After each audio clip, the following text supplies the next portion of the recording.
네, 여러분 안녕하십니까? 비전교육학입니다. 오늘은 저와 함께 교육심리의 학습 동기 이론 파트 중 하나인 자기가치 이론에 대해서 한번 살펴보도록 하겠습니다. 자기가치 이론을 주장한 코빙턴은 이렇게 얘기합니다. 인간은 누구나 자신이 유능한 존재로 평가되기를 바라는 가치 보호 욕구를 지니고 있다. 이렇게 볼 수 있죠. 이러한 욕구에 의해서 우리 인간의 행동이 동기화될 수 있다. 이렇게 보고 있습니다. 이게 결국 무슨 말이냐면 인간으로 누구나 태어났다면 우리는 남들에게 유능한 존재로 보이고 평가받기를 바라는 욕구를 가지고 있다는 거죠. 즉, 우리가 남들에게 뭔가 무시받고 능력 없다 이런 존재로 인정받는 걸 좋아하는 사람은 없을 겁니다. 누구나 남들 앞에서 내가 뛰어난 능력을 갖추고 있고 또 무시당하지 않고 자기가 남들에 비해서 어떻게 뛰어난 가치를 가지고 있다고 우리가 인정받고 싶어하는 욕구가 있습니다. 이러한 욕구가 있기 때문에 그러한 욕구를 충족하기 위해서 우리 어떤 행동들이 유발된다는 거죠. 그렇게 해서 인간의 동기를 설명하는 게 바로 자기 가치 이론이라고 볼 수 있습니다. 여기 보시면 아시겠지만 자기 가치 이론은 근데 이 부정적으로 형성되는 경우가 많아서 자기 가치 이론은 결국 자기 장애 전략과 연관돼서 설명짓는 경우가 많고 이 자기 장애 전략이 문제화될 가능성이 매우 큽니다. 무슨 말이냐면 사람들이 자기 가치를 보존하기 위해서 부정적인 방향인 자기 장애 전략을 사용할 수 있다는 거죠. 학습자는 더더욱 자기 장애 전략을 많이 사용할 겁니다. 미성숙한 대상이기 때문에. 그러면 교사는 부정적인 이러한 자기 장애 전략을 사용하는 학습자로 하여금 올바른 자기 가치를 보존할 수 있는 방안을 가르쳐 주도록 하고 지도할 수 있는 방안, 그 방안이 시험에 나올 확률이 좀 높다고 생각합니다. 그래서 이 자기가치 이론 자체를 물어보는 것 시험에 나올 수도 있어요. 그 부분은 자기 장애 전략의 예시를 쓰라는 부분에서 나올 수 있어요. 자기 장애 전략이 무엇이며 이 자기 장애 전략의 예시로 몇 가지 들어서 한번 서술해봐라 이런 식으로 나올 수 있고 또 출제될 수 있는 방향은 학생이 자기 장애 전략을 가지고 있을 때 이건 부정적인 습관 안 좋은 거예요. 자기 장애 전략은 부정적인 방향으로 자기 가치를 뭔가 자꾸 보존해 나가려는 방식이거든요. 이렇게 하다 보면 결국에는 진짜 자기 학습 능력이 점점 떨어질 수밖에 없습니다. 그렇게 됐을 때 올바른 자기 가치 이론을 학습자들이 선정할 수 있도록 교사가 지도해야 되는데 그 부분이 시험에 출제될 수 있다는 거죠. 그 두 가지 파트를 제가 설명드려 보도록 하겠습니다. 자, 사람들은 자기의 가치를 보호하려는 욕구를 지고 있습니다. 이게 가치 보호 욕구라는 거죠. 그러므로 경쟁적인 학급 상황에서 만약에 실패를 했을 때 자기 가치가 위협받을 수 있는 생각이 든다면 그래서 이제 이 자기 장애 전략은 실패했을 때를 얘기하는 거죠. 뭔가 경쟁에서 실패해서 자기 가치가 위협받는 상황이 온다면 자신의 가치를 보호하기 위해서 우리가 자기 장애 전략을 주로 사용하고 있더라 학습자들이 그걸 발견하는 거죠.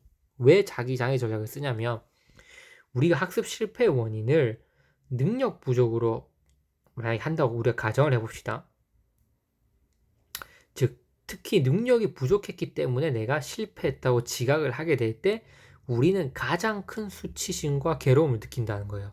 즉 내가 학습을 실패했는데 그 학습 실패의 원인을 내가 가지고 있는 능력에 귀인시켜 버렸을 때 우리 인간은 가장 큰 수치심과 괴로움을 느끼는 거예요. 그걸 피하고 싶은 거예요. 이거는 고통을 주는 거니까. 따라서 실패가 만약 내가 통제할 수 없는 요인이나 혹은 노력과 같이 능력과 다른 요소에 만약에 내가 기인을 한다면 내가 받는 수치심과 괴로움은 줄어들게 되는 거예요. 따라서 자기 장애 전략을 사용해서 내가 받는 수치심과 괴로움을 줄이고 나의 가치를 조금이라도 보존하고자 하는 자기 장애 전략을 사용하게 된다는 거죠. 그래서 한번 예시를 제가 한번 들어볼게요. 그래서 자기 장애 전략의 정의는 뭐냐면 학습자가 과제 수행에 방해가 되는 요소를 미리 설정하고 과제 성공 시 자신의 가치를 증가시키고 실패 시 자신이 유능하다는 이미지를 보호할 수 있는 자기 방어 전략을 자기 장애 전략이라고 그래요. 그래서 과제 수행에 방해가 되는 요소를 내가 이미 그렇게 사전에 설정해서 그렇게 시행을 한다는 거예요. 그렇게 했음에도 불구하고 내가 성공하면 난 더 좋은 거고, 아니면 실패하면 어차피 내가 과제 수행에 방해된 요소들을 했기 때문에 큰 자기 가치에 어떤 손상이 발생 안 한다는 거예요. 그게 그렇게 해서 자기 가치를 조금이라도 장애적인 방법으로 보존해 나가려는 방법. 이게 자기 장애 전략이라고 볼 수 있어요.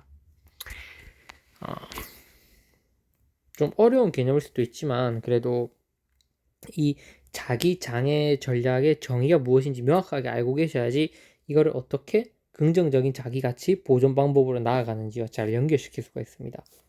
여기 보시면 첫 번째로 자기 장애 전략으로 노력하지 않기가 있어요. 의도적으로 노력을 하지 않는 거예요. 노력을 하지 않게 되면 실패의 원인을 의도적으로 노력으로 돌려버리는 거예요. 그래서 자신의 능력이 파괴되지 않기를 바라는 거죠. 그러니까 예를 들면 수험 시험에서 예를 들면 내가 50점 맞았다. 근데 이 50점 맞아도 나는 자기 가치가 손상되지 않아요. 왜? 의도적으로 노력을 안 하는 거거든요. 노력 안 했으니까 이렇게 얘기하는 거죠. 어차피 이번 시험은 내가 노력을 안 했으니까 내가 50점 맞은 거야. 내가 노력했으면 80점, 90점 받을 수 있어. 이렇게 얘기하는 거예요. 즉 노력을 안 해요. 왜냐면 혹시나 내가 노력했는데 만약에 안 좋은 점수를 받잖아요. 그러면 내 능력이 없다는 것을 내가 거기서 인지하게 될, 지각하게 될 거고, 그때 큰 수치심과 어떻게 보면 가장 큰 괴로움을 느낄 거란 말이에요. 그러니까 그것이 싫어서 아예 사전에 그런 것을 제공할 빌미조차, 그런 것들이 일어날 빌미조차 제공하지 않겠다는 거죠. 그래서 노력을 하지 않는 방향으로 자기 장애 전략을 써버리는 겁니다. 그래서 이렇게 50점을 받아도 이 아이는 절대로 자기 수치심이나 어떤 자기 가치가 저하되는 현상이 발생하지 않는다. 이건 좋은 현상이 아니다. 왜냐하면 자기가 의도적으로 노력하지 않았기 때문에. 이렇게 얘기한다. 귀인은 내가 노력하면 충분히 다음 시험에 7, 80점 맞을 수 있어. 이렇게 하고 이 낮은 점수 맞은 것을 넘겨버리는 거죠. 생각해 보세요.